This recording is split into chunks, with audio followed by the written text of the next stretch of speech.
Hi everyone, and so I'll start again. you came at your day here, eh? I'll try to think about it. Right, and we'll now go into the news. Oh, sorry, I'll say that again. That was a bit shit. Right, Dave, what game have you got for us this time? At this moment, Derek, I need to go for a pee. Your bladder's ridiculous. It is. It really is. It's but worse I than will mine. only be. I'll be tooting. No, come on, I wouldn't go that far. Right, 2 minutes. We've been talking about this for a while now. I just want to kind of go over, obviously players for next year, and I just want one sentence for every player because I'm going to do the same. That I think, what should happen. Wes Foderingham. You're saying you're only wanting one sentence here, Derek, but this is the one guy that I want to speak to you about because I've always defended the guy and held him in such high regard. I really have, and everybody who's said he's not good enough and stuff like that, I've always been like, no, this guy's a class act and stuff like that. But I don't think he can handle the pressure of playing against Celtic at all. I think he could have done better at the first goal. I think that he could have done better at the second goal as well, to be perfectly honest with you. I think that Wes Foderingham at his best could be a bottom half Championship England goalkeeper, if you know what I mean. I now don't believe that he is good enough to be playing at the top level for us. He's done his job. He's pulled off some outstanding saves, but at the same time, we can think of as many howlers or as many goals that we've conceded where we thought to ourselves, a better goalkeeper would have saved that. So I'm now of the opinion that if we got a half decent bid for Foderingham, I would be quite happy to see him go. And I know that you feel exactly the same way. Am I right? One sentence, I said. One fucking sentence. Right.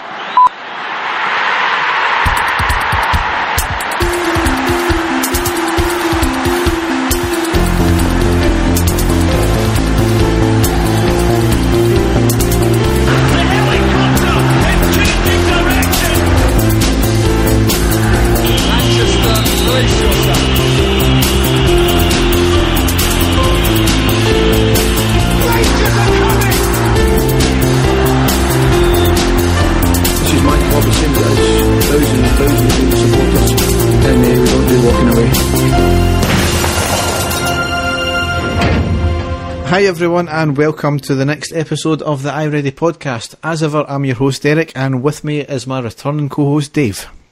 Good evening, Derek. How are you? I'm not bad. Yourself? Derek, I'm, as you know, just back for holiday. Everything that's happening, so I think what we should try and do tonight is just try for a happy, go-lucky, positive, enthusiastic and optimistic podcast. And good night. Thank you very much. Yeah, it's going to be one of these podcasts, isn't it? Yes, Derek. What the fuck is going on? Oh, I'm baffled. I'm shocked. I'm angry. I'm the whole range. I go away on holiday for 2 weeks and it's turned into the banter years all over again within the space of like a month. It's just been an absolute disaster. I'm sure you're going to get into the games, which, the first game I think we're covering is the Dundee game, which was a good result but not a good performance, and then that just absolute shite hawk performance. But I'll let you get into it all anyway. But it's not looking good, mate. It's not looking good at all. At least you didn't need to watch that bloody Old Firm game, though. That is true, and thank you again to Thomas Cook Airlines for not making me having to watch that live. But I have watched it back since, and it was grim viewing, grim indeed. Just before we get into obviously talking about the shambles that is the games, obviously we're a few weeks behind here, but sad news obviously with the very sad passing of Ray Wilkins and Stuart Paisley aka Broxy Bear. Obviously Ray Wilkins speaks for itself, only 61. He was here I think less than 2 years at the club, and he's made a massive impact, and the club made a massive impact on him, and with all the tributes all over football shows how well respected he was as a player and as a human being. Certainly the stories that came out afterwards about him helping people, and it was just incredible, and a very sad loss. Obviously as well, Stuart Paisley, 44, no age to die, and obviously entertained the crowds as Broxy Bear for a number of years. So yes, yeah. So we will go on to we'll go down the tunnel and onto the pitch, unfortunately. If we must, yes.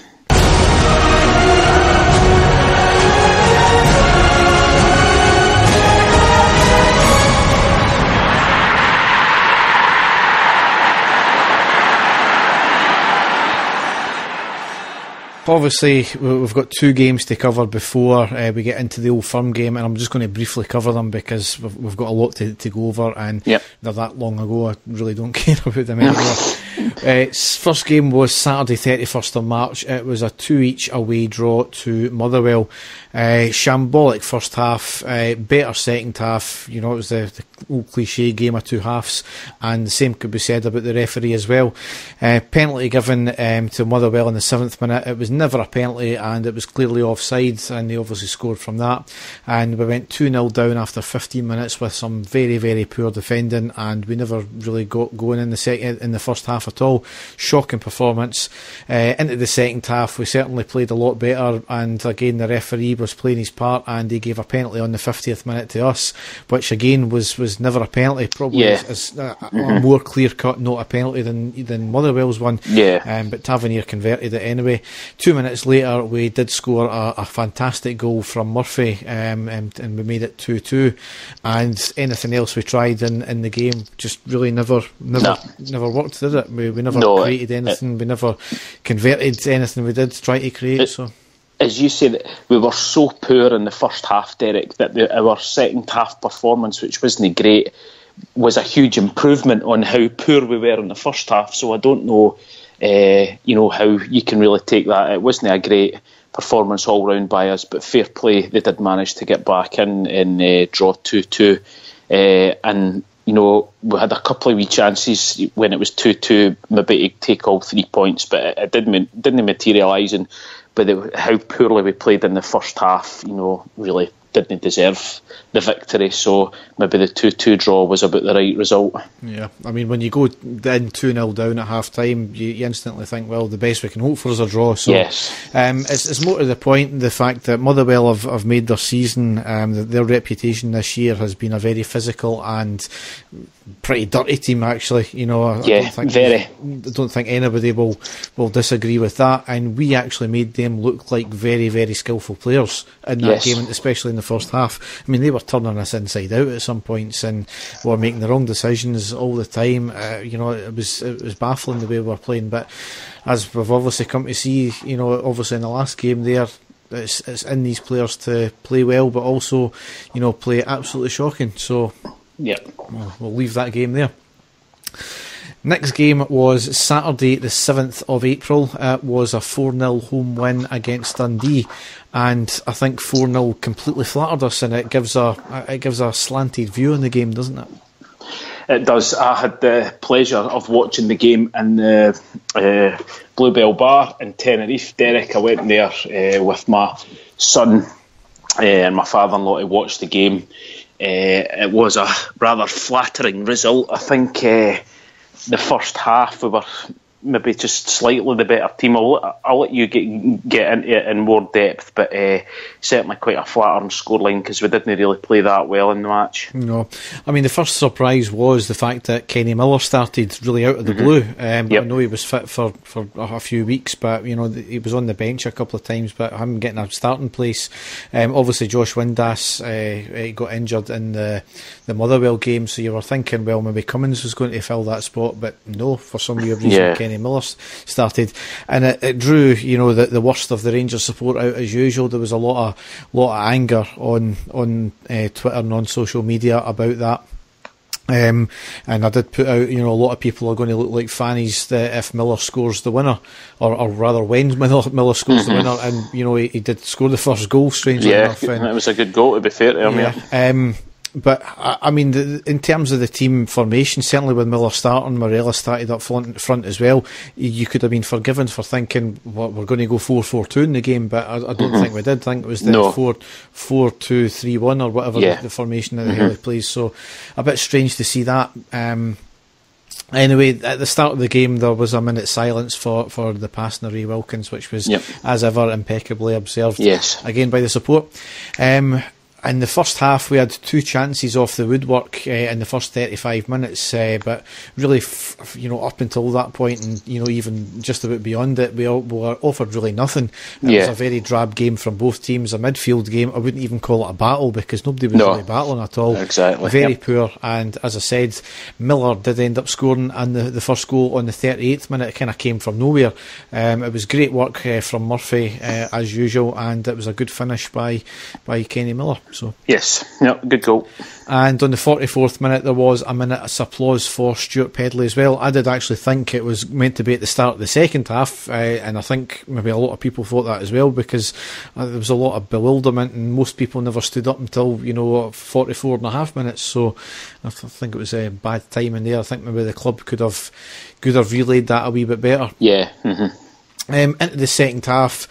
Again, it kind of started off much like the first. We never really got going. Halliday did come on in the 60th minute, and he did seem to appear to influence the game, and he got things going in midfield. And 8 minutes later, we went 2-0 up. I'm not too sure if we battered on from there because we went 2-0 up, and Dundee basically tried to throw things forward, or it was maybe more the influence of Halliday. I'm not too sure about that.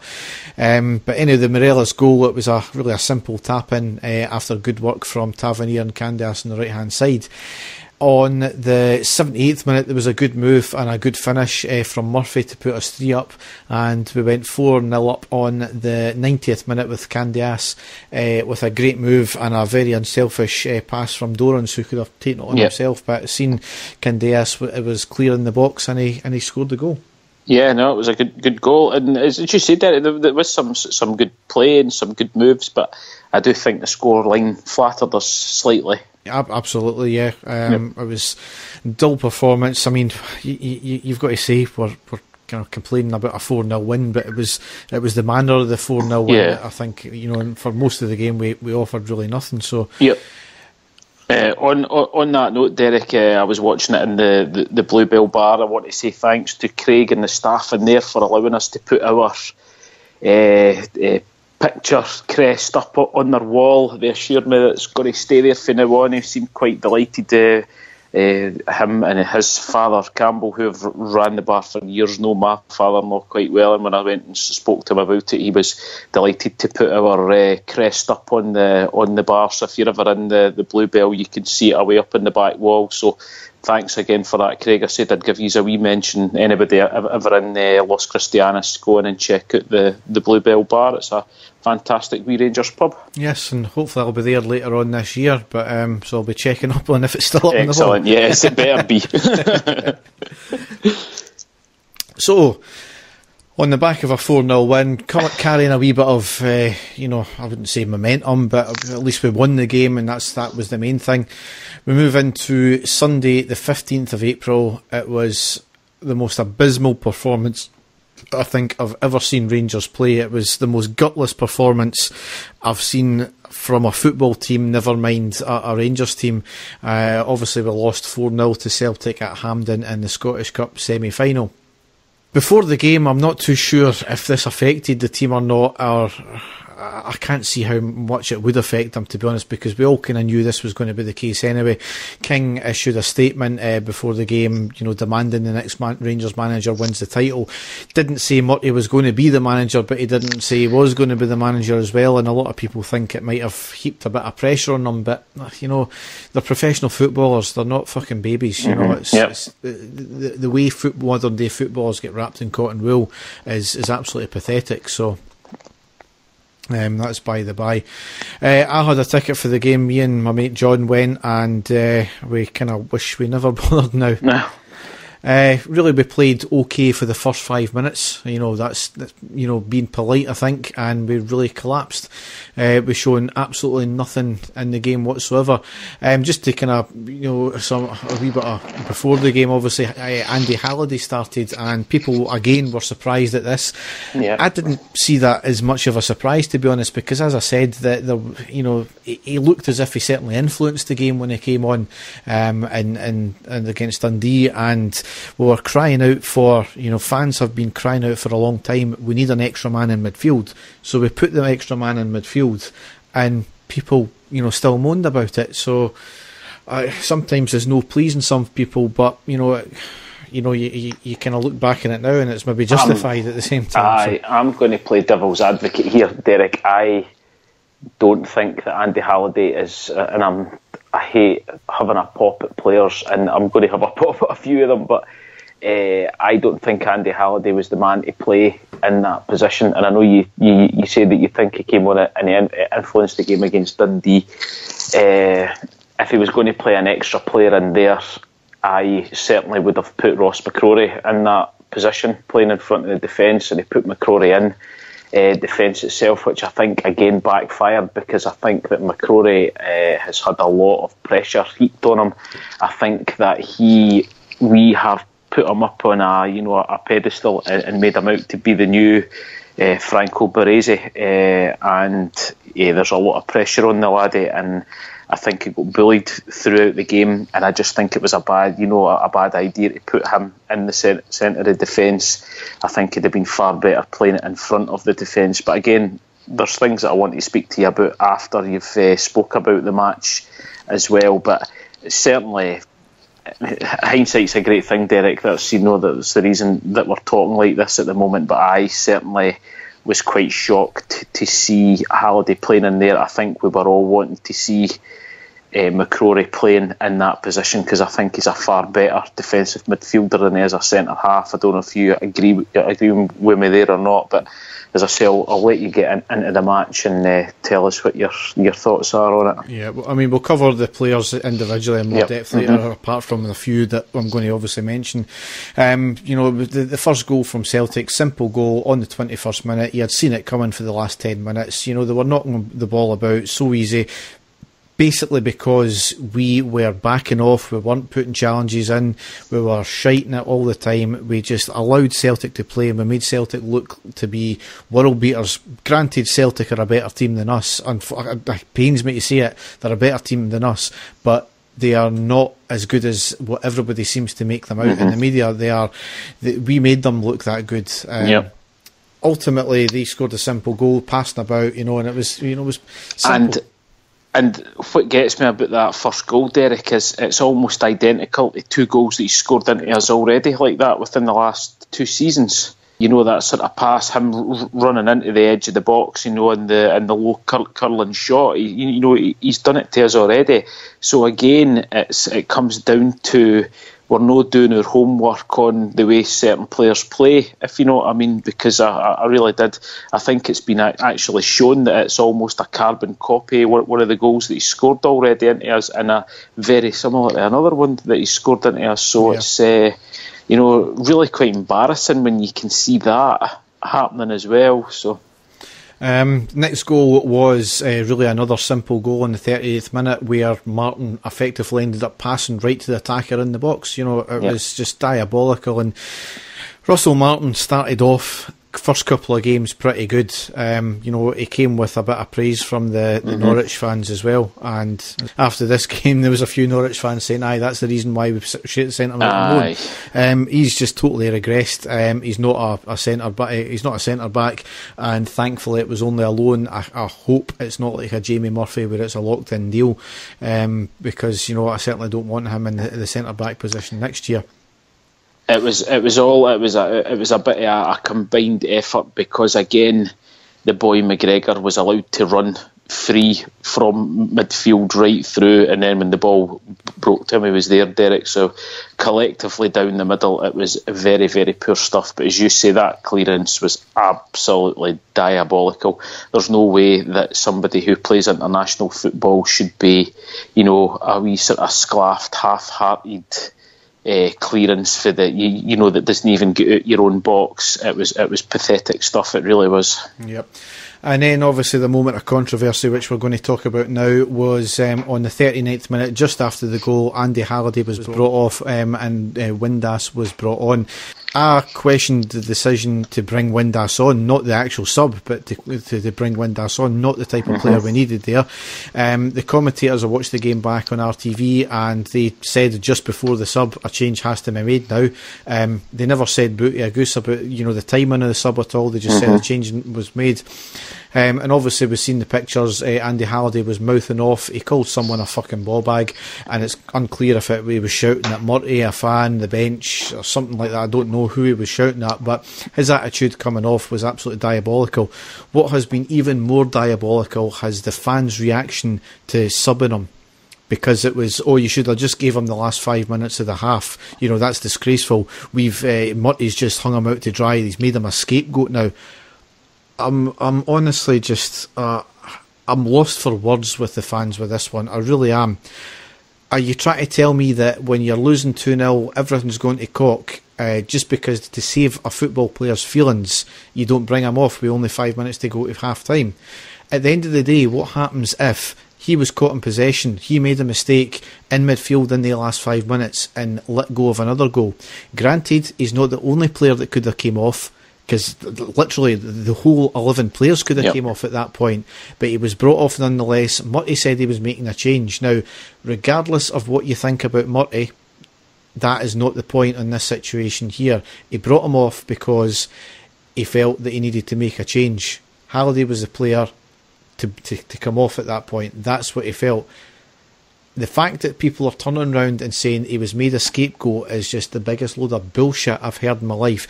And what was even worse is they were turning around, some fans were turning around saying, it was not because of that, he shouldn't have been playing in the first place. He was allowing a player who has clearly not got the skill for the game to play in a game of this magnitude. Andy Halliday played in a game the last time Rangers beat Celtic in a Scottish Cup semi-final. Halliday is a professional footballer. He's not a fucking cotton wool ball. How can you turn round and say to us that, he was scapegoated for playing in the game in the first place? Get that to fuck.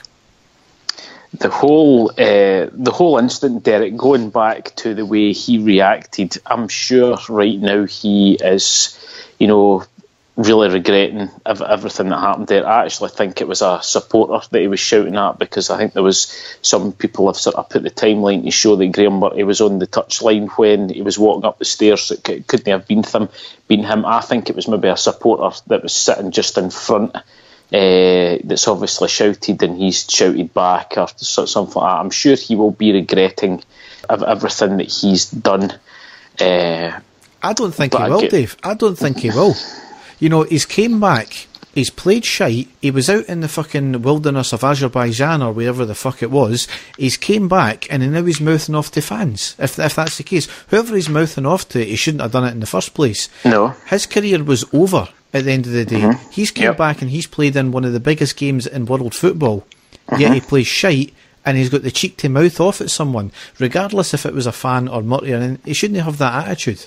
No, I know, but that's what I'm saying. No, I'm sure right now that he'll be looking back and saying to himself, that was my opportunity. I should have handled things a lot better and at least, showed face. I'm definitely sure that he'll be regretting roaring and shouting like that, Derek, because it's made him out to be, it's made him look really, really bad on that stage. And if he wants to have any type of career, even after Rangers, he'll be remembered for that.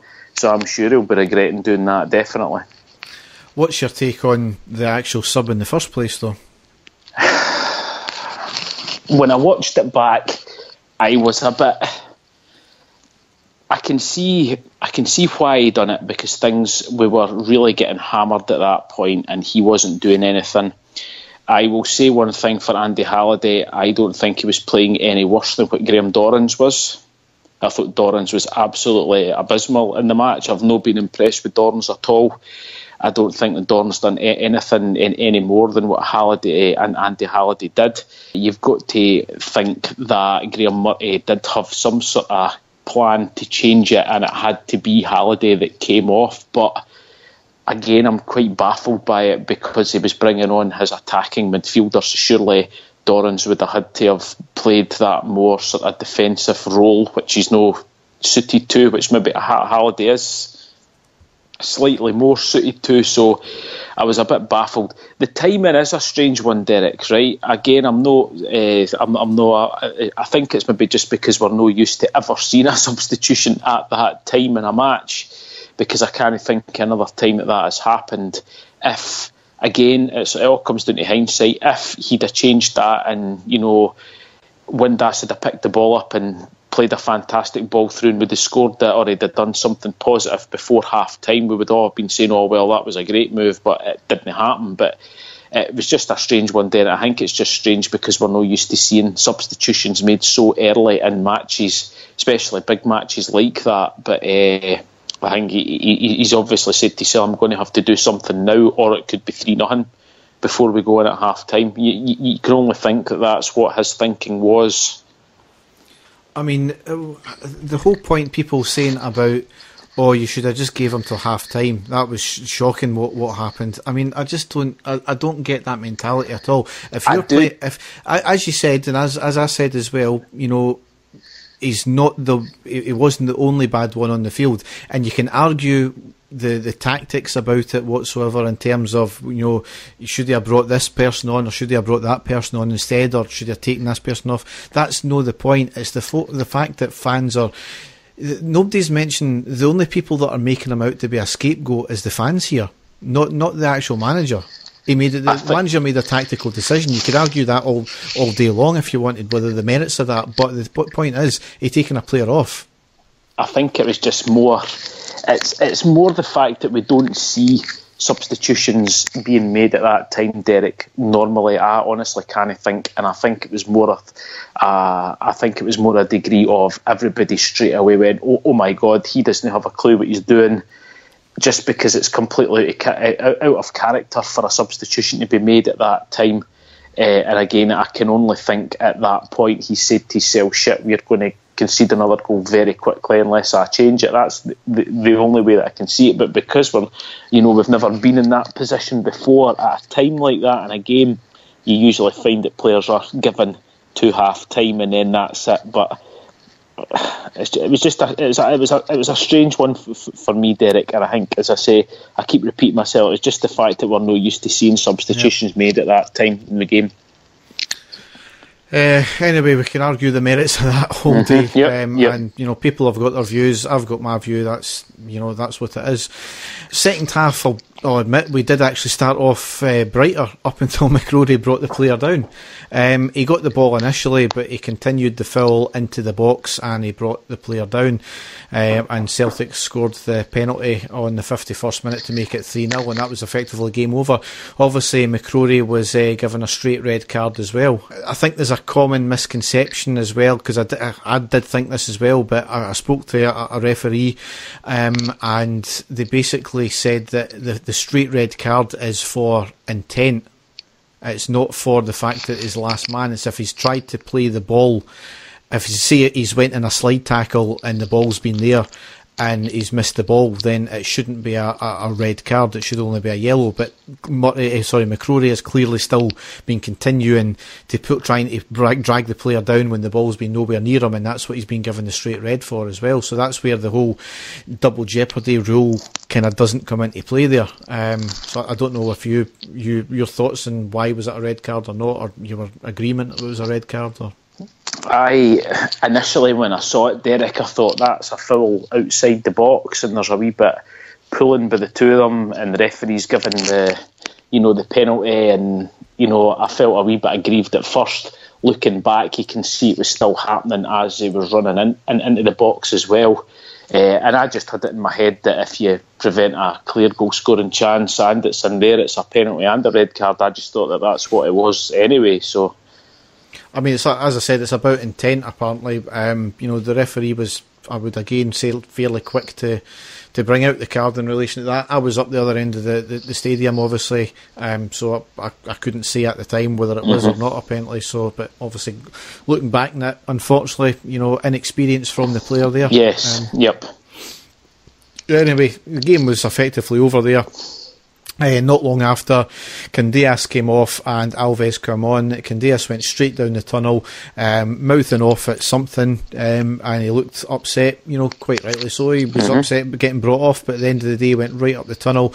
And even Gregory Vignal, who was doing the co-commentating, said that you can't have that attitude, or you can't do that when you're playing for a big club like this. Disgusting again from a player who should really know better. Yeah, I'm quite surprised about that as well, Derek. He's a guy that the supporters really have taken to their hearts and given, their full support to. He's been one of our best players this season, and I was quite surprised at that myself. But again, I'm not defending players, Derek, but again, a game that's fallen apart, especially the scale of the match and how everybody was playing. You're trying to think that he's maybe not in the right frame of mind. I don't know. I honestly don't know. But I was certainly quite disappointed by it myself when I seen it. Shortly after, we probably had the best chances of the game for us anyway. There was two great saves in quick succession from Craig Gordon.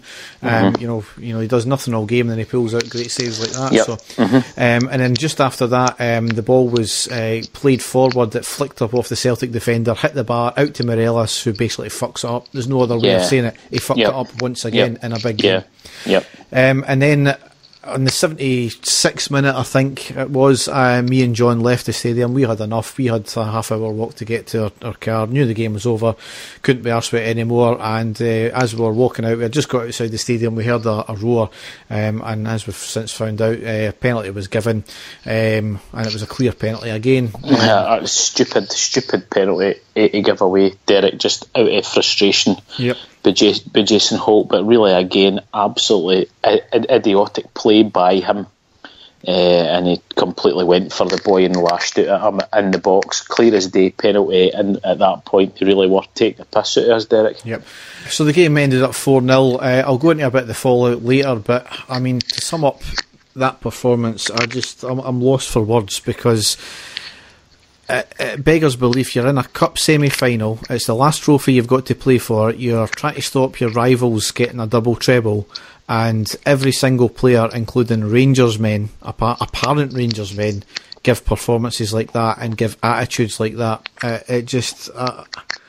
It beggars belief. Obviously, the kind of fallout, and that might be the reason why. Kenny Miller's wife came out on Twitter moaning because Kenny Miller wasn't playing, claiming he's a big game Old Firm player. She's since deleted her social media shortly afterwards. She's far too big for her boots, I think. You look at the difference between Jonathan Johansson's wife on Twitter and Kenny Miller's wife. There's a clear difference in class there. One is a classy woman, one is a complete Ned. I don't like to speak ill of other people's wives, but that's just fucking out of order what she's doing there. Morelos and Docherty had a tunnel bust up at the end of the game. You've seen the part of it on the picture on the TV. You never seen the rest of it though, and apparently it continued into the tunnel. Keith Jackson thought he was breaking an exclusive by saying that, breaking that story the next day. The gates of Auchenhowie were padlocked by fans, no idea why, and a banner was put up saying "We deserve better." Fully agree with that, but fine well that because it was done in the early hours of the morning or very late at night, the security would have taken that away before the players and management had got to see that. So kind of pointless exercise. Club 1872 had a statement having a go at the team, kind of rightly, but it was a half-hearted attempt for basically their capitulation over Celtic, but then bizarrely asked for more members to get more members in and for more money to say that we need to back them, and we're trying to still get a board rep on board. Their statement really reaffirmed why I don't contribute to them, completely out of touch with the fans. And then obviously the drama that's happened over the last couple of days, where Kenny Miller and Lee Wallace have been suspended pending investigation after a bust up in the dressing room. Nobody knows the facts yet. There's a lot of rumours going about. The main story that seems to be coming out is that they've had a massive go at Murty in a very unprofessional manner. There's also rumours that Lee Wallace has actually actually been fit for months, and he's refused to play for the first team.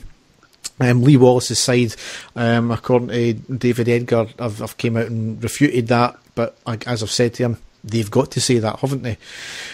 What's your take on the whole Miller-Wallace situation? I saw an interview that Sky Sports did with Colin Steen, Derek. I don't know if you've seen it or not. Colin Steen, Rangers legend, old guard of the Rangers team, and he basically said, which I kind of believe as well, regardless who's in charge, you do not speak out against the manager. No player is bigger than the club. There's a lot of people are saying, oh, I know they were quite right, and the two guys are legends, and they did this and they did that.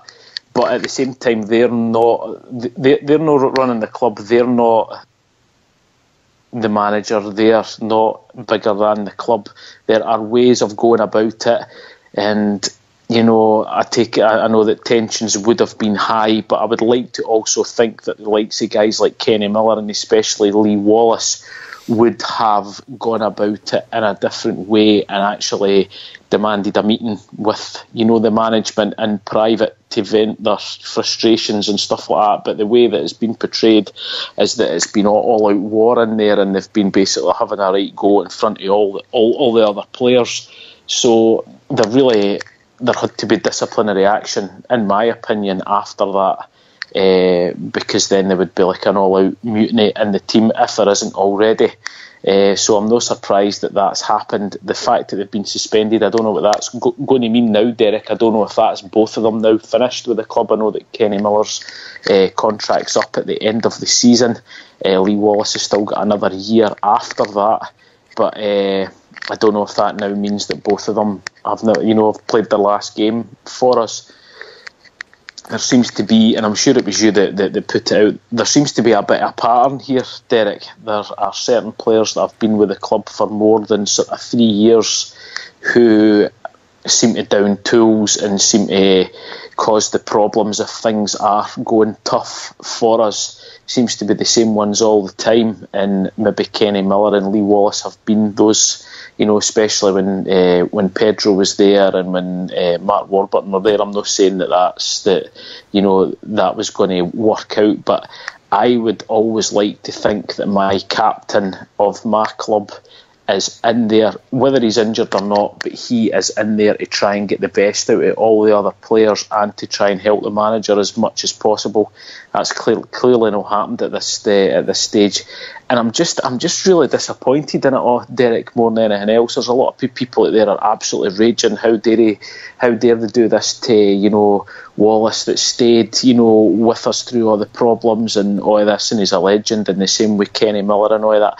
I am just more disappointed that it has come to this, and it's now an absolute shambles, and we've been the clubs are made to look as an absolute mockery of the club, and it looks as if there's been a lot of players are causing a lot of unrest in the dressing room. You don't like to hear that, especially not with your own club and with your own players that are very experienced and are supposed to know what it's like to play for the club.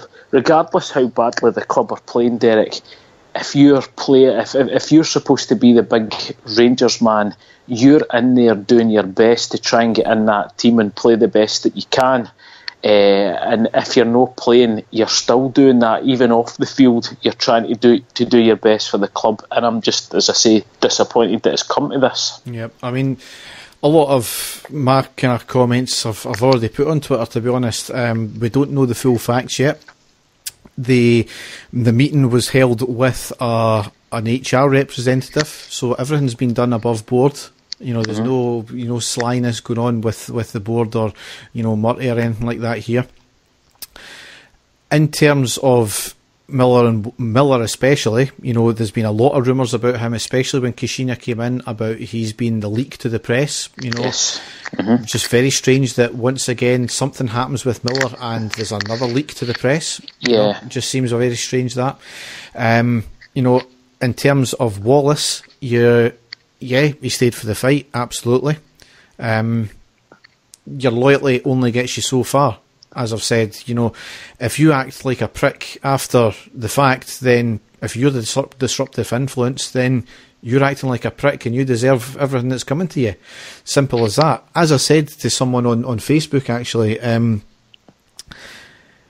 Wallace stayed for the fight. That's absolute true, right? But what happens if he's realised, I'm not going to get any better than Rangers? I'm going to still earn a massive, massive wage, more than I could have ever dreamed about growing up. I'm at a team that I like. I'm going to be seen as a hero. I'm going to be the captain. I'm earning a massive wage. I'm just going to stay because I know I can't do any better. And let's be quite honest. He was in the lower leagues. He then we obviously got promoted to the Premiership. He done fuck all last year, and granted he's been injured for most of this year, but he done fuck all up until that point anyway. So, what can you say about that? And people are saying, oh, he gave up a lot. Well, he's still getting paid more than me and anybody would ever see. His career at Scotland was not, destroyed by, him dropping down the leagues. It was destroyed by a wee ginger hypocritical prick. Because he said that he wasn't going to pick people from the lower leagues, but he clearly did with other players in that position. So Miller is as I said, this is now certainly the second, if not the third, under Warburton manager that he has had disagreements with and had been the centre of attention in this case. The time for sentiment is well and truly over with Rangers. I don't care if you stayed for the fight. If you're being a prick, you're the disruptive influence, then you need your jotters as far as I'm concerned. Miller certainly doesn't seem to realise that a lot of fans don't like him anyway, because the fact that he played for Celtic, he kissed the Celtic badge, and a lot of people see him as a mercenary, and most footballers are, and Miller sadly is a mercenary, and he's not going to do anything to get the fans on his side and by acting the fool like this, is he? No. And the whole thing about the Wallace thing, about he's the captain of the team and he's in the dressing room, as I've said on Twitter, playing devil's advocate, there's a part of me that thinks he's undermining the captain for the day then, if that's the case, because he's just making it look as if he's going in the dressing room, he's giving team talks, he's trying to fire people up, then what's the point of having a captain on the field then? Granted, the captain's armband has been handed about 7 or 8 different players this year so far. So, who was the captain that day? Was it Tavernier? And right, okay. To be honest, you'd seen him, not in that game, but certainly in previous games, you'd seen him mouthing off and telling certainly his defence, what to do. That's certainly something that Wallace has been accused of, and I've seen it myself. He doesn't do with players on the park. Yep. So it just baffles me that way. It's been going back to the game, Derek. I had my own opinions on certain things, and I was looking at the previous 2 Old Firm matches where we went to Parkhead expecting to get annihilated, ended up probably being the better team and certainly going on chances, should have won the game. Then the next match at Ibrox, we were very confident, we played very well, and again, the things that happened in the match that didn't go for us, chances missed and stuff like that, we ended up getting beat. I actually think that was more damaging to the players than what we thought at the time. I think that all of these players after that game at Ibrox have said to themselves, oh, that's the best that we've played and we still can't beat them, and there is this defeatist attitude that we now have when we play Celtic. I never ever thought I would hear myself say it, but I do, and I am also still quite annoyed at the fact that we did change the system to try and stop Celtic playing. Now I don't know what your thoughts are on this as well, Derek. I've spoke to quite a few people about it, Rangers fans. Now, we have played our best against Celtic by playing this formation, this 4-2-3-1 formation, and we basically went out in that last game to try and stop Celtic playing rather than us trying to do anything in the match. and it backfired on us majorly, and we ended up getting absolutely annihilated because of this. And I was quite annoyed, and I thought to myself, why did they not just stick to playing the formation that we know, a formation that we know that when we are on form can play really well? Because again, in hindsight, I think I would rather have been beaten, knowing that we were really going for it and really, trying, rather than getting annihilated like that, and the players really looking as if they were terrified and didn't know what to do, and it was just a complete and utter shambles. I don't know, what's your feelings on that, Derek? Do you think that we were right to go out just to try and stop them playing rather than going out to win the match? No, because it's a cup game. You don't draw a cup game, you win a cup game or you lose a cup game, and we capitulated. Do you agree with my way of thinking that that's what they were trying to do? They were there to try and match Celtic and stop them playing. Do you think that that's what the game plan was, or do you genuinely think that he put that team out there thinking that that was a team that he was going to actually go out and get a result with? I don't think there was a game plan, not from Murty. I think the players had chucked it beforehand, and somebody came up with a good point, is this apparent bust-up between Murty and the players, Miller and Wallace, could have happened actually before the game even kicked off, because that would explain the players' attitude on the field, wouldn't it? Yep. So I think the game plan went to cock from very early on. I kind of see the point of going, maybe a wee bit defensive, especially. I wouldn't even say it's defensive, because all we've really done is shifted a player into midfield from slightly forward of midfield, haven't we? So it's not really changed the formation a great deal, I don't think. And it was maybe shoring up the midfield where we were getting overrun. I just think the players just didn't want to play. I don't know. There's just one last point I want to make about the Miller and Wallace situation. Is it's maybe not so much what they've said, because everybody, the dressing room bust-ups happen all the time. Players have goes at each other.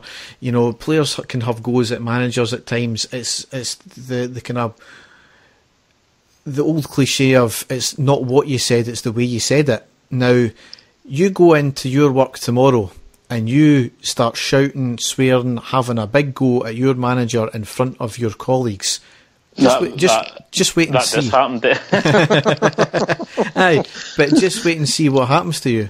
You're going to be pulled up in a disciplinary, you're going to be suspended, things are going to happen like that. So if they've went in, and from what the reports are apparently, that they've went in and absolutely slaughtered Murty, then you can't do that. There has to be a line. There has to be professionalism at some point. And regardless of what, as you've said before, regardless of what you think of your manager, you have to toe the line, and you cannot cross that line, especially from senior players like that.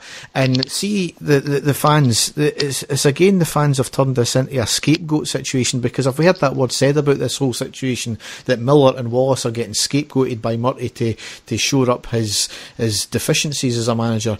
We'll get on to Murty in a second, but it's clear that he's out his depth now. However, if they've crossed the line with the manager, he's quite rightly went to the board and said, this needs to get sorted out now because I'm being undermined. So, the fans that seem to think it's fans now have turned it into a us and them situation between Murty and Miller and Wallace and the players. Can they not just see maybe all three of them are in the wrong and just say, that's it, draw the line under it, deal with it professionally, and we move on? And the fans, I think, some of the fans' hatred, and that's what it's turned into now, their hatred of Murty is clouding their ability to see that Miller and Wallace might have actually overstepped the mark here. I think what is getting me, Derek, is when Graham Murty first came in, the vast majority of us had this opinion of, well, we know he's not the right man for the job. We know that he is in here as a caretaker role, but we are all going to get behind him and cheer him on, because we all know, eventually we don't think he's going to be getting the job anyway, but he's the man to try and get us sorted out in the short term until a manager is found. But that attitude has completely disappeared now because of this, this one match. And a lot of people say, no, it's not just because of one match, but it is because of one match. Because if we had went and got beaten by any other club, I'll not say in that manner right enough, but if we'd have been beaten by any other club, there would have been an outrage, but there wouldn't have been this, as you say, this mass hatred of this guy here who is in there to basically try and steady the ship. I don't care what anybody says. I think that Graham Murray's known from the beginning, there's no way that I'm getting this job. So he is in there to try and steady the ship, to try and maybe get his reputation higher than it was before. But as you say, I agree with you now. It does look as if he has lost the dressing room completely, and that can only get worse now. So he is out of his depth now. At the beginning, the January transfers that came in, everything was looking rosy, and we thought we were going in the right direction. But it's all changed now completely. But I honestly don't know where the board go for now, Derek. There's only 5 games of the season left. We must try and get that second place. We've got some difficult games coming up, and I honestly don't know where we go from here. What's your feelings on that? Do we keep Murray on for the last 5 games, or do they change it straight away? Do they let Jimmy Nicholl take control of the last 5 games, or do they try and bring in another interim manager? Or do they try and bring in an actual manager a lot quicker than what they thought? I mean, what do you actually do in this situation, Derek? Because I'm honestly lost. There's so many names getting bandied about, and I put a tweet out the day that in the space of 5 minutes there was 4 managers getting quoted as being interested for the job, and 3 of them I wouldn't touch with a barge pole. So it's like, what on earth do we do now? What's your feelings, Derek? What would you, if you were in charge right now of, on the Rangers board and you were making a decision, what would you do? Would you keep Murray for the last 5, or would you try something different? I think there's a rod being built for them here, and I don't know if it's partially of their own doing because of the farce that has been the managerial appointment. They've kind of really fucked that up, obviously, royally, and the board, footballing wise, certainly not off the field, because we'll take that into account. They've done fantastic to get the club sorted out. We're getting everything sorted out that way in terms of all the finances and all that, but that's another point. Footballing wise, they've fucked up big style with the appointments of the management.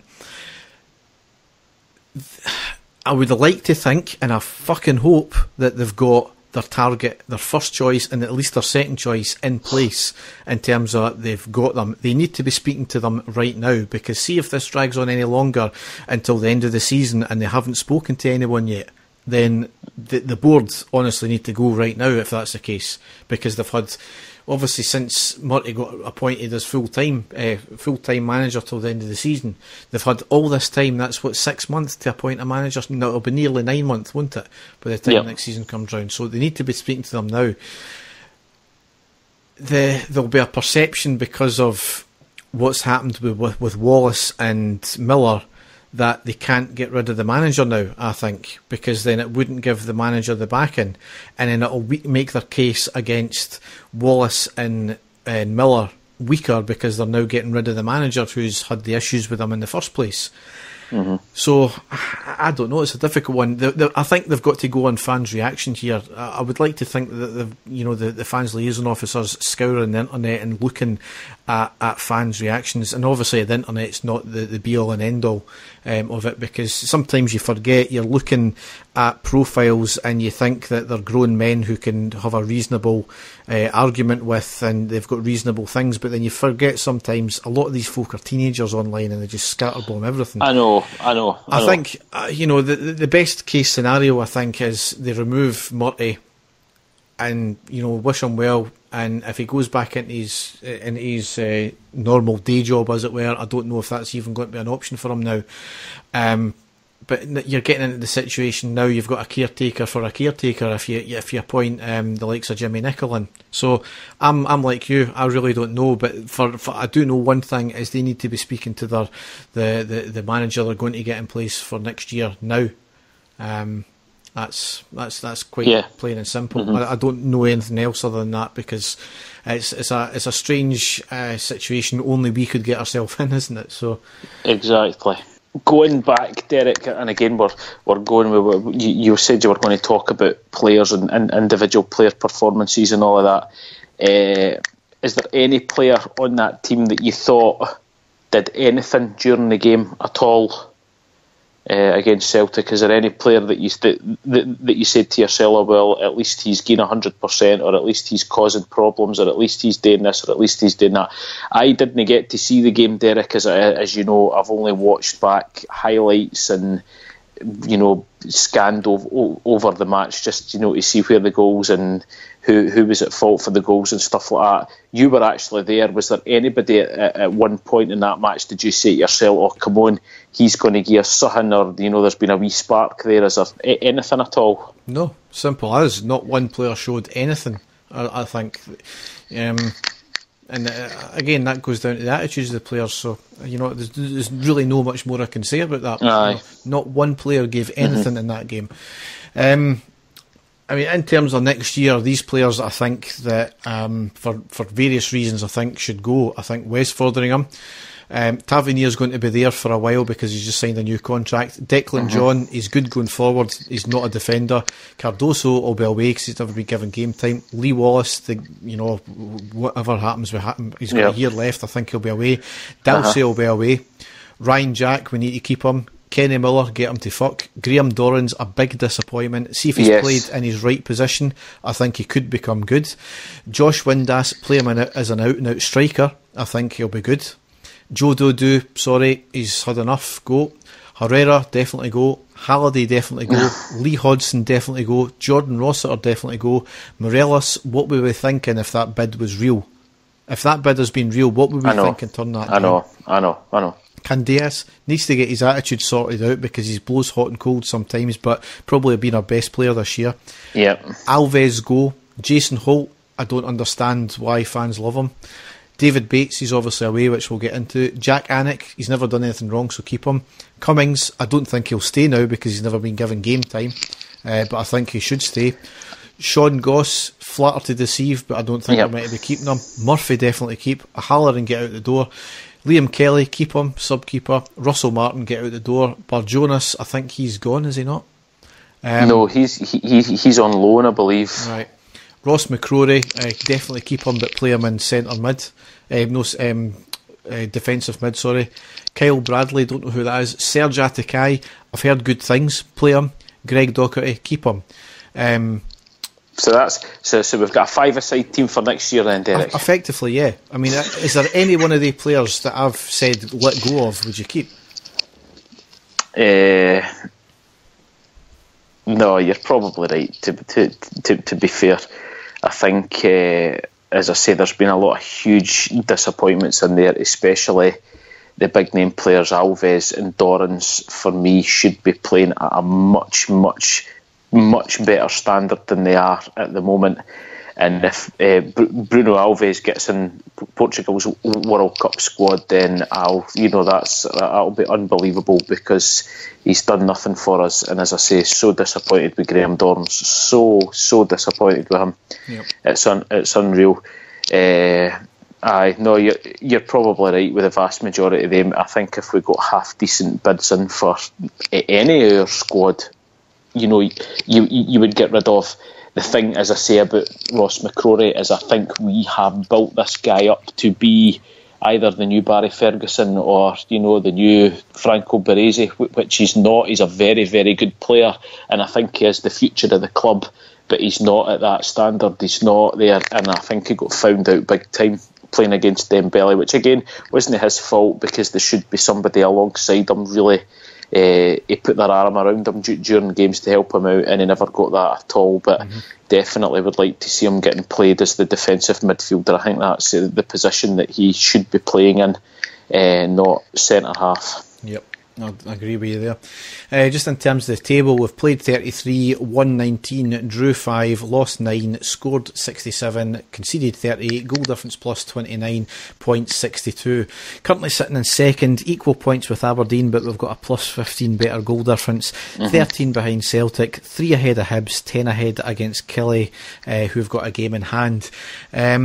Games to come, obviously the fixtures were finally announced, and it was all really to make sure that there's not a title decider at Parkhead, and still might happen. Next game is obviously Saturday, Sunday the 22nd of April at home to Hearts at 12:30. Next game is the Old Firm game, is Sunday the 29th of April away to Celtic, 12 o'clock kick-off. Saturday the 5th of May at home to Killie, 1500 kick-off. Tuesday the 8th of May away to Aberdeen, 19:45 kick-off, and Sunday the 12th of May away to Hibs at 12:30. Now the title might still get decided at Celtic Park if Celtic don't win against Hibs, which, you know, call me a cynic, I've got a feeling they'll play a weakened team just so that happens. Well, it could happen, Derek, and I think we really need to brace ourselves for it to happen, because this season, you know, especially against Celtic, you know, it's just went from bad to worse for us. It really has, and we couldn't be surprised if it did happen. It would then go out to show the character of the players, you know, from then on. But at the same time, Derek, we are away to Hearts on Sunday, I believe. Is that right? Did you say that? No, we're at home to Hearts. Home to Hearts, sorry. I could see us dropping points at home to Hearts on Sunday. I could see that being a 0-0 draw. The only good thing for us is, and touch wood, I didn't want to jinx it, is that Hearts are a very defensive side, and I wouldn't be surprised if it did end up 0-0. Yep. Just obviously about the split as well. Killie and Hearts released statements after the fixtures have been announced, criticising the fact that they're going to have 3 trips to Ibrox. Hibs moaned about it beforehand, and they seem to get their way because we're playing them in the last game of the season at Hibs ground. You know, the split has always been unfair, and Rangers have always been on the side of the unfairness when it's come to the split, but no other clubs bothered about it then, did they? You know, Rangers this time have only had 2 home games after the split, and it's not our fault that we've played the other teams in the top 6 twice at home already, but nobody actually seems to think about that, do they? No. And see, to be honest as well, Derek, how well have Kilmarnock played when they've played us at Ibrox? Exactly. You know what I mean? They've probably played better against us at Ibrox than they did at Rugby Park. So, you know, I'm quite baffled about that one as well. But again, as you say, there's always complaints made, and it's just strange how it's you know, the utter outrage that certain clubs have got just because it is us that, you know, that they're playing, and you know they're going to have to come 3 times. But going by the way that we're playing at the moment, I certainly wouldn't be complaining if I was an away team coming to Ibrox, because I think anybody's got a chance against us now. So exactly. I'm just going to have a wee look at how many games Killie have got at home, because I can certainly understand from the point of view that if they're getting less home games, which means less revenue in, I can understand that for the weird teams.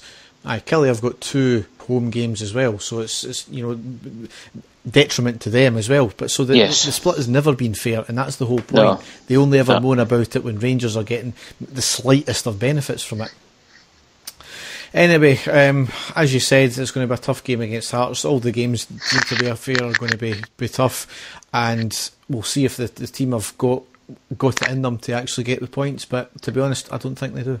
No, and I think this next game's going to be a difficult one, Derek, because who on earth do you play in the team?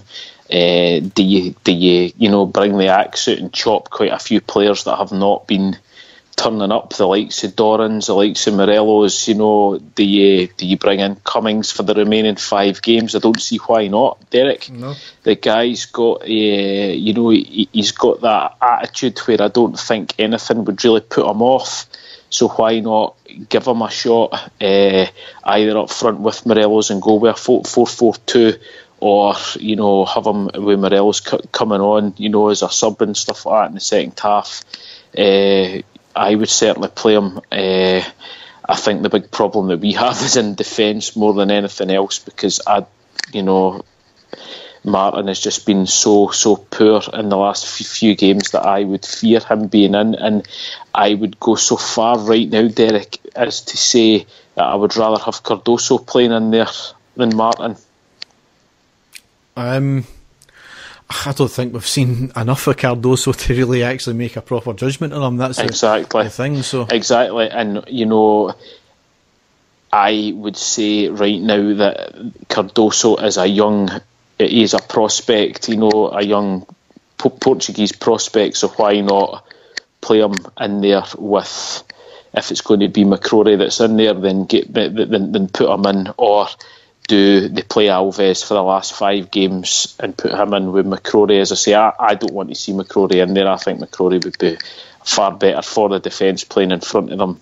So why not put Cardoso and Alves in there with McCrory playing just in front of them in the midfield and play 2 up front, play a 4-4-2. That's just me, Derek. I don't know what the hell's going to happen. Everything is so fucked up at the moment that I could not guess what team is going to get put out on Sunday and who, and I can't guess who's going to be in charge for Sunday either. So that's how fucked up everything is. Yep.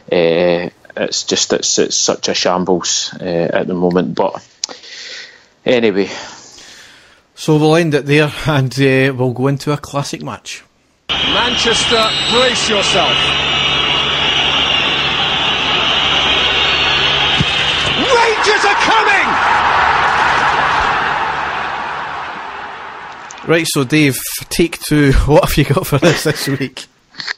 Okay, now Derek, watching that absolutely pathetic performance against Celtic, and there's a lot of times I'll sit and watch games and I'll say to myself, oh, what we would do for a Gascoigne here, or what we would do for a Laudrup, or what we would do for a Michael Malls or a Ronald de Boer. But the one player, after watching that, after seeing us completely overrun in midfield and doing nothing going forward, the one player that I thought to myself at that point was what we would do for, a George Alberts in his prime for Rangers, a guy who could basically get the ball and just go forward at such speed and power and accuracy and fire shots in for just about anywhere, causing it must have caused ultimate fear in a lot of defenders and defending midfielders that he played against to see him charging. And after that, I thought, I'm going to have a wee look on YouTube at some some goals that Albert scored, and I came across a match, Derek, from 2000. It was the 13th of August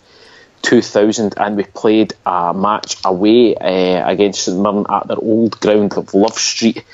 Now, the Rangers team on that day was Stefan Kloss in goals. We had a back 4 of Fernando Rickson, Lorenzo Amoruso, Bert Conterman and Arthur Newman, and then in midfield, Barry Ferguson, Tugai, George Alberts and Neil McCann. Up front we had Dodds and Wallace. St Mirren on that day, just a couple of players that I'd heard of.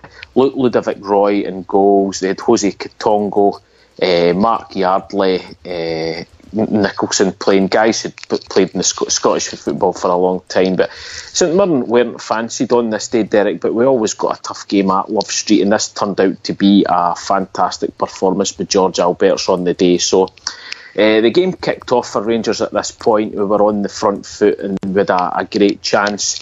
Neil McCann played the ball into George Alberts, who basically just ran right through the midfield from the halfway line right through to the edge of the box. He basically got past 3 players. You could see that he was trying to get the ball on his favoured left foot, and St Mirren were obviously trying to play it that way, that they were trying to keep him, so if he was going to shoot, it was going to be his right. But eventually he got the ball on his left. A great shot and an incredible save by the goalkeeper to make it 0-0. That was right at the start of the match. Then great pass and play by Wallace to Tugai, and then Barry Ferguson, who gives the ball to Alberts again in the halfway line, and he just sprints forward with the ball. Nobody can get near him to the edge of the box and hits a fantastic shot, which is about 2 centimetres past the post. It would have been a tremendous goal, but again, Alberts, nobody can get near him. Nobody could get close to him. And then St Mirren actually had one of their few chances. They went close with a header, which was just passed for a long cross on the right hand side. And then on the 26th minute, the first real bit of controversy. Dodds. Oh, lovely pass by Billy Dodds. sides. Rod Wallace in behind. Nice skill by Wallace. Well, would you believe it? The referee has awarded a penalty. Billy Dodds picked up the ball just over the halfway line and he spots the run by Wallace. He chips the ball through to Rod Wallace, and Rod Wallace gets to the byline and he is brought down for a penalty. Now, going back and listening to Peter Martin saying he thought it was never a penalty, but when you go back you can see that Wallace controls the ball and he's just about to pass it, and the trailing leg of the defender did bring him down, so it was a clear penalty. But anyway, and I'm sure no one inside Love Street will think that Rangers deserve the penalty, but the pictures may say otherwise. George Alberts, there's the goal, and the cruellest blow to St Mirren, who started this game so well, but George Alberts is clinical. Ludovic Roy going the wrong way, and yet again the German opting for precision rather than power. George Alberts steps up and fires the goal low into the right hand corner, sending the goalkeeper the wrong way. 1-0 to Rangers. That was on the 27th minute. And then straight after that, we really should have scored straight away, because the St Mirren goalkeeper made an absolute muck mess of a clearance straight to Barry Ferguson. He should really have scored with it, but he scooped it over the bar and out for a goal kick. Then a wee bit of great skill by two guys in the centre of the park, a wee crossover and a great chip ball through to Alberts, who cuts the ball back to, seen Billy Dodds on the edge of the box, cuts the ball back to Dodds. Dodds shoots first time, which is saved by the goalkeeper. I think he could have done better there. It was a great chance for us to go 2-0 up, but the half-time whistle blew, Rangers winning 1-0. Then into the second half, it was St Mirren who came out, an early chance at the back post from another long cross. It was Stefan Klos actually misread the cross, but they managed to shoot the ball high and wide. That was a really good chance for them. But then we upped the gear. That's a poor ball. Will Rangers punish St Mirren here? Neil McCann. Well, he's been allowed to get that one to Billy Dodds. That's a great goal by Billy Dodds. It looked as if Ian Nicholson was winning this battle with Neil McCann, but he allowed him to put it back to Billy Dodds, and you cannot give the hottest striker in Scottish football time to pick his spot inside the box, and that's exactly what happened there. Billy Dodds side-footed it into the rip of the net.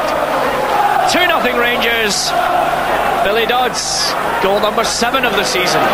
Great passing play. McCann who gathered the ball on the byline. This was in the 49th minute. It was great passing play, and the ball eventually gets picked up by Neil McCann on the byline, turns round, spots Billy Dodds running in on the edge of the box, and he fires a shot high into the top corner of the net to make it 2-0 to Rangers. A great team goal, great passing play, great awareness, and a fantastic finish by Billy Dodds to make it 2-0. At that point we thought that we were high and dry and we were going to see out an easy victory, but St Mirren did pull a goal back on the 61st minute. In goes the cross. Magari, Gatongo. Magari with a shot. Oh, it's off pass line. Yes! Well, that makes it interesting. A shot, a rebound off of Stefan Klos, and they bundled it into the net to make it 2-1 to Rangers. But then we managed to restore our 2-goal lead on the 65th minute. Ludovic Roy hoping the wall does its job, because coming at him is a missile from this man. Alberts curling it. Oh, that is absolutely sensational. George Alberts, you couldn't sell him for $4 million. Curling it, artistry, catching out Ludovic Roy. Just when you think he's going to hit a rocket, he delivers a little bit of craft and curl. Rangers won the free kick outside the box.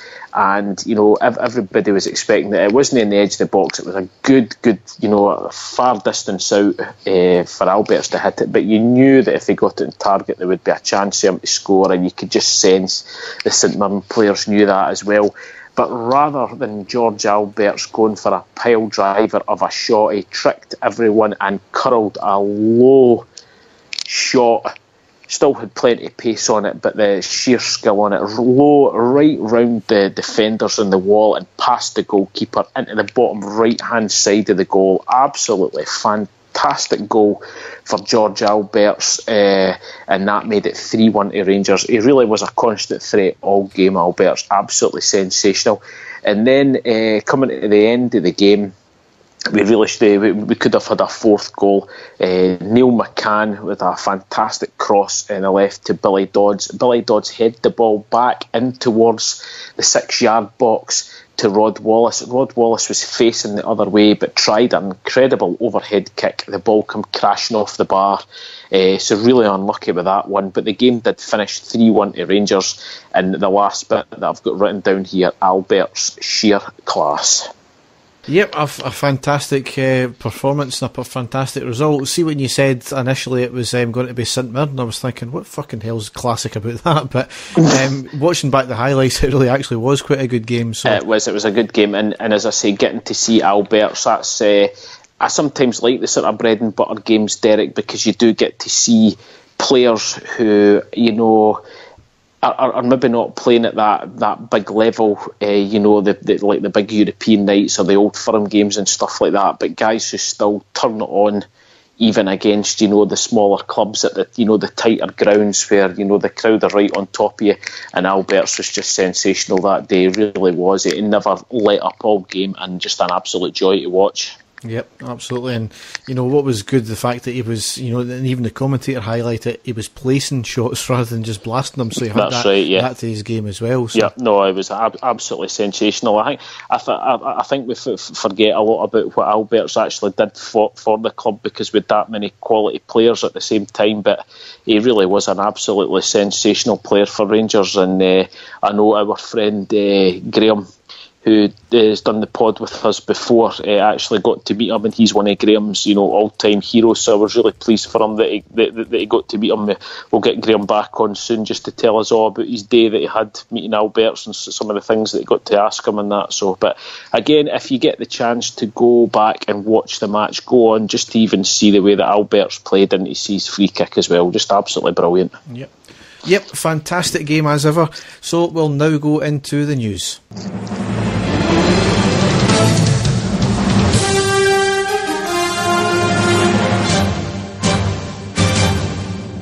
From ITN, the ITV News at 10 with Trevor McDonald. Right, so a few bits and pieces to cover. Obviously, some of it's a wee bit older, but we'll get into it. Cranshar has his contract was ended by mutual consent at the end of March. Finished a few months earlier than he was meant to.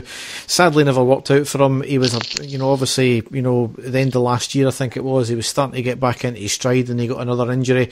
Yeah. Always was the big risk with signing him. Just unfortunate. But what can I say? It's one of these things where it could have been. I think it was a risk worth willing to take. Just never worked out. Yeah. Next one, season ticket renewals. They've obviously came out. There's been a 5% rise all round, so I think it's round about £15 to £20 rise. I've taken the decision that, unfortunately, due to other commitments, family reasons, I'm not renewing. This year. It's just too much money and too much time, especially when you've got a newborn child there. I just can't justify it anymore. And you can ask my wife, she's not banned me from going either, so she was actually quite happy if I went. So alright, okay. But I've just taken that decision. Some obviously at the end of the Celtic game suggested maybe we should start not renewing our season tickets and show the board that we're not there to be taken for granted. But for a start, I disagree with that one. If you're in a position to renew and you want to renew, you renew. We're needing money at the end of the day, and tying the board's hands behind their back by not renewing thus not giving money into the club isn't going to help the situation, is it? No, I don't think that there will be, Derek. I think people will still buy their season tickets. It's again, I think just out of everything that's happened over the last few weeks, there's been a lot of reaction to that. It's just came about at the wrong time with with regards to the season ticket renewal coming out. But I do think that folk will still renew. There might be a few that don't, but I don't see that being a problem to be honest with you, because at the end of the day, people do still want to go and cheer the team on and support the team. So I don't think that will be a major issue, to be honest with you. Yep. Next thing here was the unaudited trading results were released. That was the 6 month up to the 31st of December 2017. Overall a £900,000 loss, but it looks good overall because everything seems to be going in the right direction. Retail was up and all that, so it's going in the right direction off the field in terms of finances. And obviously we're still the three bears, Dave King, are still having to fund the shortfalls, but given the fact that the retail deal will be coming to a full end now, it'll be getting better hopefully next year. Yes. On the note of Dave King, that he's made a statement, obviously on the back of the takeover panel's ruling, or the Supreme Court's ruling regarding it. His trust will be making an offer for the shares that apparently he acted in concert for. So something like £13 million has been allocated for this, and they'll be making an offer within a short time frame. No difference to Rangers at all whatsoever. It's just obviously Dave King's trust that will be making the offer. I don't know what the situation is, if some people say they want to sell or they don't. I don't know if he then has to be 100% or nobody. But again, if it makes no difference to Rangers, it doesn't really make any odds to me. Hearts they held a Q&A with their owner Anne Budge, and they wasted a question asking about Rangers' financial fair play. You really couldn't make it up. They've got a chance to ask pertinent questions to their owner, and they ask about Rangers. Exactly. But Derek, would you be surprised with other clubs and other supporters in Scotland that they're asking about us? It's the same with that bunch across the city, so why should it be any different for any of the other teams? You know what I mean? Exactly. Incredible. You would think Hearts fans would, show a wee bit of humility given what they went through as well, with dubious goings on with their previous owners. So that's another story for another day. Douglas Park has been appointed deputy chairman at the request of Dave King. Basically, he appeared to be looking for a Scottish-based chairman to oversee the kind of day-to-day running. That's the kind of, what it looks like on the outside. But does it go far enough, do you think? Is it a case of we need a full-time Scottish-based chairman to oversee the day-to-day? Because it appears to be that Stuart Robertson is, not up to scratch, is it? Well, I mean, that's what we all thought that, he would be doing, Derek. That's what we thought. He would be the guy that would be the sort of day-to-day guy. But as you say, it seems to me that he can't make any sort of the big decisions. It's all got to be done by Dave King, and because he's based in another country, these things, it's taking a long, long time before anything gets decided. And really, for a club our size, that can't go on. There's got to be something there. That there's got to be somebody there that's given that responsibility to say, no, this is what's going to happen, if there's anything that needs to be done, and that's just not happening at all, is it? No. Right, the next one here really ripped a lot of people's knitting. David Bates has joined Hamburg on a 4-year deal. Apparently we were in talks with him. Murty intimated that an offer was on the table, but he wanted more, and we couldn't match what Hamburg were offering. Rumours of we offered him $7,500 per week was on offer, so really disappointing the fact that the club never tied him down sooner, so that even if he did want to go, then we would at least got some money from him. But he's obviously walking away from nothing. He is another player who divided opinion. Both me and you think he was, certainly maybe a little rough round the edges, but that's, due to the fact of his age, and he was one for the future, wasn't he? Put it this way, Derek, and again, this is hindsight, but I would have been very shocked if a fit David Bates had played on Sunday and we would have lost 4 goals against Celtic. Yeah, that's all I'm saying. I think the guy was a really good defender. I've had, I don't know how many arguments with people on social media who for some reason think that he's an absolute bomb scare. I think the guy was a great player for us. I think he did all the basics very, very well, and going by what Russell Martin did on Saturday, he would have certainly have been by far the better choice in there. I think he's played better than Alves, he's done better than Cardoso, he's done better than Martin, he's done better than McCrory playing in that position. And I, for one, am gutted that the guy is away, because I would definitely have played him like every single match next season, because I do think he is a good defender, great in the air, gets his tackles in, he's strong, he's fast, he's maybe no great at passing the ball, Derek, but for a defender I really don't think you need that. You need somebody that can just bloody defend and stop folk from scoring, and that's what he did. And for some reason folk were slating him, but no, I think that's a big loss for us.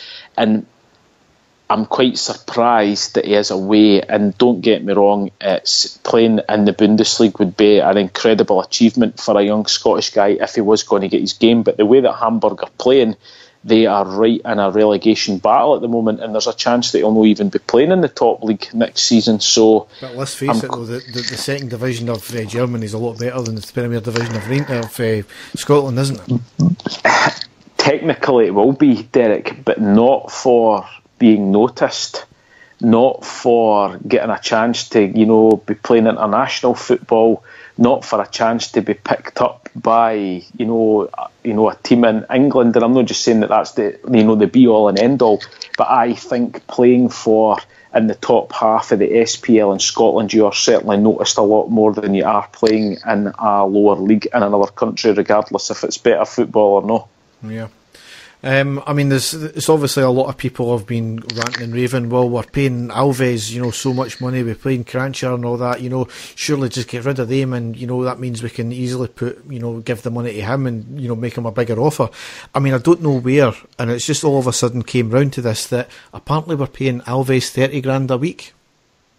I don't believe that for a second. I'm sorry, I just really don't. If we are, I'll be absolutely raging, Derek, consider, for that amount of money, the way that he's played for us. But I don't see that being the case, and I know he was signed before the director of football was brought in. So, and there was potentially an old pals act with Kashina, fellow countrymen, and all that. I would be amazed if we are paying him that a week, which was just ridiculous. However, the one good thing I would say about the Bates thing that comes out is the fact that a clear talent. He could have been one for the future, and we decided we weren't paying over the odds in terms of wages for him. So there's been a lot said about paying only a certain percentage of your turnover. We need to try and keep the wage bill down, and that is part of the remit of the director of football, to set out a clear structure within the club in terms of youngsters, players coming in, players going out, and wage structure as well. So if that is the director of football setting that in place, I'm kind of happy in that respect. Then we're not going to be paying over the odds, and we're not going to be, shafted by agents in that case. And if that is the case, and we're playing it that way, we are going to lose out on a lot of players. I don't know, Derek. I would rather we were paying a lot of money for a young guy who we have invested a lot of time and effort in, who we have seen can play at the level that we're looking for, and is still so young and could only get better. So didn't agree with you that way. I would rather that we had spent the money on a player like him in wages. I'm really, as I say, disappointed that he's away. But again, he divides opinion, and a lot of folk don't like him, but I was certainly a big fan of his. So really sorry to see him go. Wish him all the best, but just gutted that he's not going to be playing for us next season. Yep. Next one is a player who might be on his way back. Carlos Pena has come under fire for being spotted after training and for playing for his Mexican team, wearing his club tracksuit, buying a 6-pack of beer. But was it light beer though, Derek? Oh, see if we get him back. Jesus Christ. Well, again, Derek, a guy who quite obviously has the talent, a guy who can quite obviously score goals, but has not got the attitude. If the right man was in place, if the right manager was in place to get him playing to his full potential, we could have a very good player there, but it's going to be very difficult, I think. And if he does come back, I'll be very surprised if he does. I think the club might have to cut their losses and, try and get rid of him, for absolute peanuts or whatever. But he again did divide opinion, Derek, because he did cause a lot of problems when he was, when his attitude was right. He was great at getting in, the type of player that could steal in at the back post and find space, and did score goals as well. So maybe not a lost cause, Derek, let's just say that. Well, you'll be in a minority thinking that then. No, I do, but I did think that there was something there with him. I think it was just all down to attitude with him rather than the fact he was shite. There was something there. It was a 6-pack of beer. Next thing here is Rangers have announced a partnership with e-cig retailer Vaporised for next season, and apparently they'll have a wee kiosk in the club deck concourse. So good to see we're still on the retail point of view in terms of getting money in that way. I know some fans weren't happy about that, but there's some fans that are never happy about anything. So no. And now this is the big one here, and it's really pissed you off as it's much pissed me off as well, and not for the reasons that might come to light here. Rumour is that Hummel will be our kit supplier for next year, and it's got fans going mad. I have no reason why. There's no details of the deal, as of yet. However, Four Lads Had a Dream have had something leaked to them apparently. And it seems to be about £3.4 million a year over 3 years. Mm-hmm. Which is certainly a hell of a lot more than what we were getting before, with the Puma deal. So, exactly. Ultimately, people that don't want them, it's just brand snobbery. Yes, the likes of Nike and Adidas would be a bigger global brand for us, but let's be realistic here. Are Rangers still as big a global brand as they were, say, in the early 90s? I don't think they are. We're not for coverage, Derek. We are for fans buying kits. We're still one of the biggest ones out there. But regardless, Derek, I think what we're needing, as soon as the details come out, if the board come out and say, by the way, this was by far the biggest offer that we had, so we had to take it, fair enough. I don't see any issue whatsoever. The brand itself, Hummel, have been about for years and years. I always associate Hummel with Brian Laudrup and the Danish national team. I actually seen a lot. There was a few Scandinavian families going about our hotel in Tenerife, and all the kids were all decked out in the Hummel gear, from top to bottom, and it didn't look that bad. I certainly didn't turn round and think to myself at one point, oh, look at that, shady as anything, Hummel, the way that I would with, like a Slazenger or something like that. And I'm, a guy 43, so, certainly for me.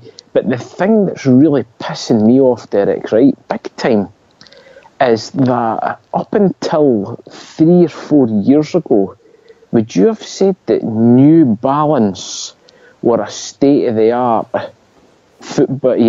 sports manufacturer? Absolutely. Would you have seen loads of folk, kids running about with New Balance football boots and trainers? Definitely not. Would you have seen guys going about with New Balance jackets or tracky bottoms or shorts or whatever? Never. No. Absolutely no chance. New Balance, to me, more than 4 years ago, were another shit sports make. Let's be perfectly honest.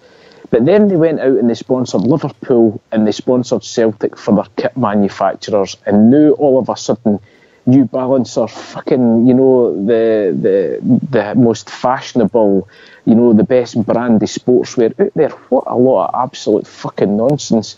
And as you say, I think a lot of the people on, online that are going on about Hummel are young guys who are teenagers that obviously don't know that Hummel were associated to the likes of the Danish national team and stuff like that.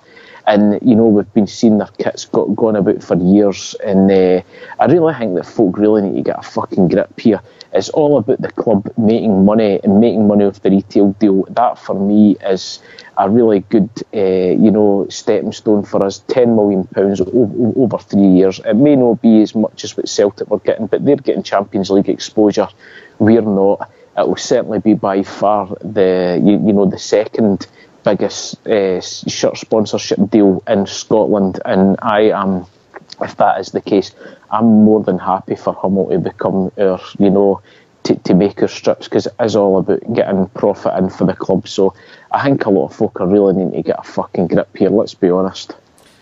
I mean, it just baffles me that anything that comes out now, you know, even if it's decent news, folk are just moaning about for the sake of moaning. It's pathetic, actually. And do you know what I really think it is I think for a lot of fans, is desperation has set in with stopping Celtic, you know, getting 10 in a row.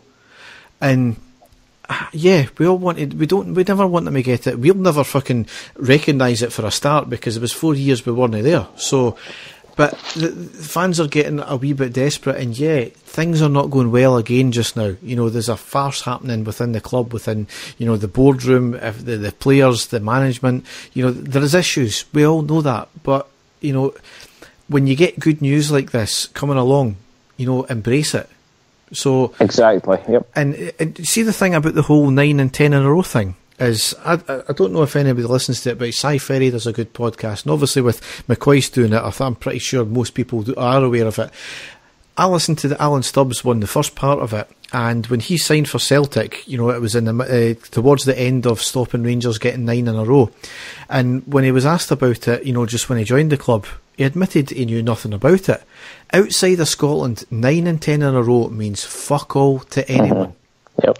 And it'll still mean fuck all to anyone outside Scotland, and it means fuck all to us, because, as I said, we don't recognise the 4 titles that we weren't there for. So some fans really need to get a grip, as you said, and, you know, it's money for the club. Yeah, of course, Nike would be a bigger global brand, but are they going to offer us the same kind of deal? For a start, are they going to want to be our kit manufacturer? And 2, are they going to give us the same amount of money? Probably not. Exactly. And the way that I see it, I take it the likes of Hummel are looking to become more, you know, readily known as being a kit manufacturer, you know, within the British market, because I was seeing that apparently they're going to be making the Middlesbrough kits for next year as well. So is this them just in their sort of first steps of trying to get in there, just like what the likes of New Balance have done, by getting, you know, going for Liverpool and then Celtic after it? You know, it's something like that. I think a lot of folk have got to remember we've had such kit sponsorships as Diadora before. Now, really, let's be perfectly honest with you, Diadora was as shady as you get. Hummel are not a Diadora. They are a very well-known sportswear, you know, company. It's just that you don't need to see a lot of their strips anymore. But I mean, I remember the classic kits that they used to make for Tottenham and things like that. They were absolutely cracking. So, you know, I'm just delighted that the club are getting a lot of money in here, Derek, and let's just hope that the kits are really smart, and, you know, a lot of folk will eat their words, and you'll get to see a lot more of the kits going about than you do at the moment. So we'll wait and see. Aye, I mean, that's just the thing. It's just a rumour at this stage now. Yeah. You know, 4 Lads Have a Dream have, you know, seem to be, you know, fairly accurate in what they're saying most of the time. I put something on Twitter tonight, and it's true. I think that, where are they getting this information from, by the way? You know, if fans are deriding leaks from the club that are going to the media, then what's the difference between that and going to a Twitter account? Yeah. You know, a leak is a leak at the end of the day, and it just makes Rangers look amateurish. So I know that, you know, companies sometimes will leak information deliberately to test the waters out to see how it's going to you know, play. But again, that looks a wee bit amateurish if it's happening all too often with the same account. So there's maybe more than that going on. So, so the last wee bit of news here I've got is that you know, we might have another potential for a new manager, because Paul Le Guen has been sacked by Bursaspor after 9 months in charge. So You never know. The scene's been crazy enough already, so... oh, dear, scary stuff, eh? So, that's really about it. All I can say is, I've got a weird story here, but I don't even want to do it now because I'm so fed up. So yeah, I know it's still been that type of podcast. I'm afraid, Derek. It's been all doom and gloom. It's been like bag. The one thing I'll say, Derek, is at least we're not fucking talking about Mike Ashley. Do you know what I mean? That's about the only positive that I can say. But in fairness, I thought you were going to say at least we're no Celtic fans, but well, that as well. Come on. But no, it has been, Derek. It's been a bit of a disaster over the last week. And it just seems like sort of bad news and ridiculous news, one after the other. Here, we can only hope that that's it, and we start to get some positive results. But I honestly don't know what's going to happen on Sunday. I couldn't even second guess it, to be perfectly honest with you. I don't know who's going to be in charge. And I don't know what kind of team that would get put out, in the game as well. So we really will just have to wait and see. Yep. So just to say that, as ever, we've got our Twitter account, which is at iReadyPod. Our Facebook account is facebook.com/iReadyPod. We've got an Instagram and Facebook as well, where pod will be up as well. And our website is iReadyPodcast.wordpress.com.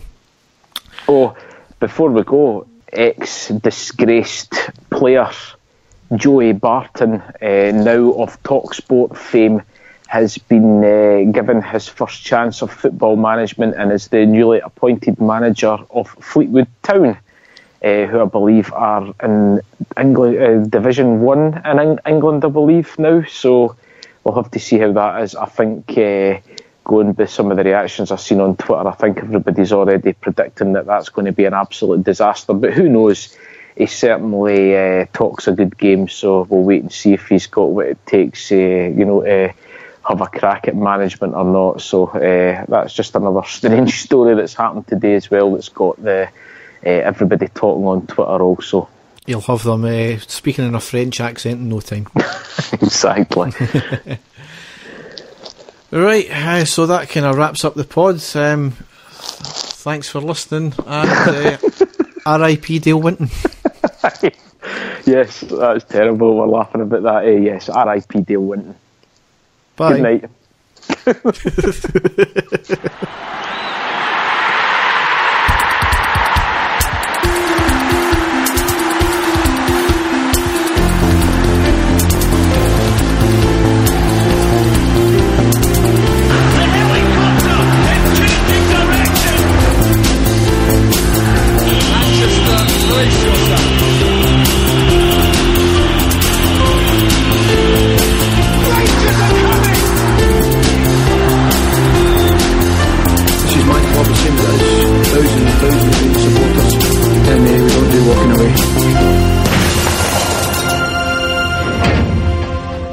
Well, at least we ended on a bit of laugh. Aye. Oh, Christ. Disaster.